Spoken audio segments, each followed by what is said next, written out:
I truly believe people are born exactly who they're meant to be, but sometimes the places and people they're brought into can damage or destroy the good things they were meant to do.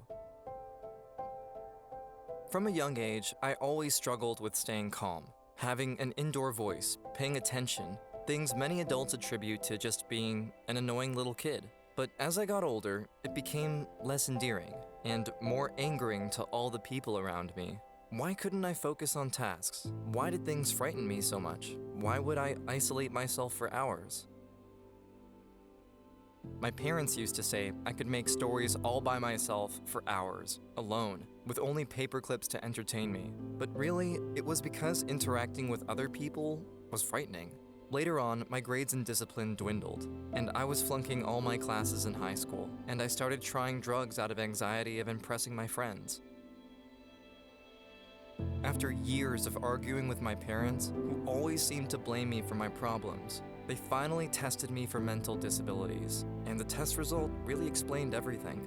I have dissociative disorders. I experience a disconnection and lack of continuity between my thoughts, memories, action, and also identity, which explained quite well why I couldn't seem to get it all together.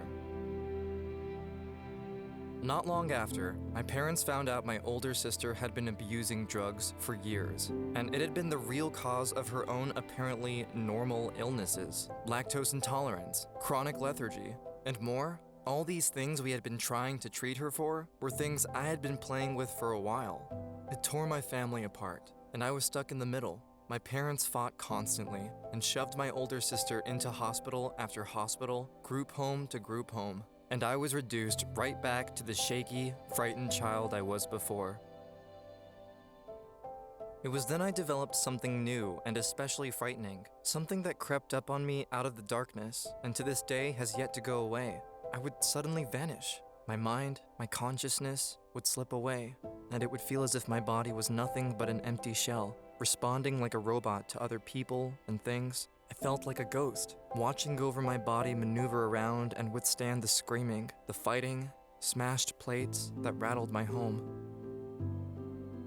Outside of my body, I felt safer.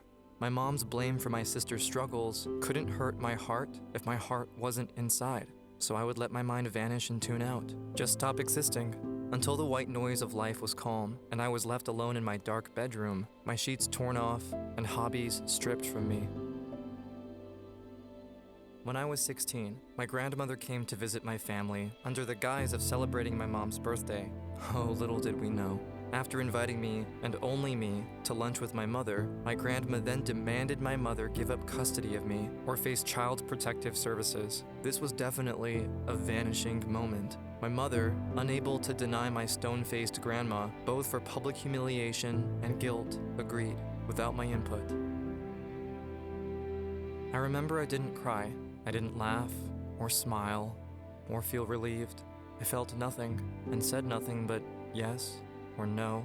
But once we were in the car, for once, the pain I was experiencing was too great, and not even ghosting away could hide me. And I cried as I packed, and when I was discharged from my high school.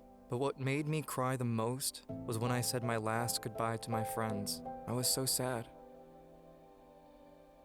I went to live with my other grandmother, who lived in a quiet little neighborhood in the desert where she kept a little cactus garden and made quilts and doll clothes for her church. It was strange, living in such a quiet place. No yelling or smashing plates. I remember the first time I ever upset her. I stressed out and sobbed and told her I felt like a mistake and a failure. Out of fear she would blow up on me and I would need to vanish again. But she didn't.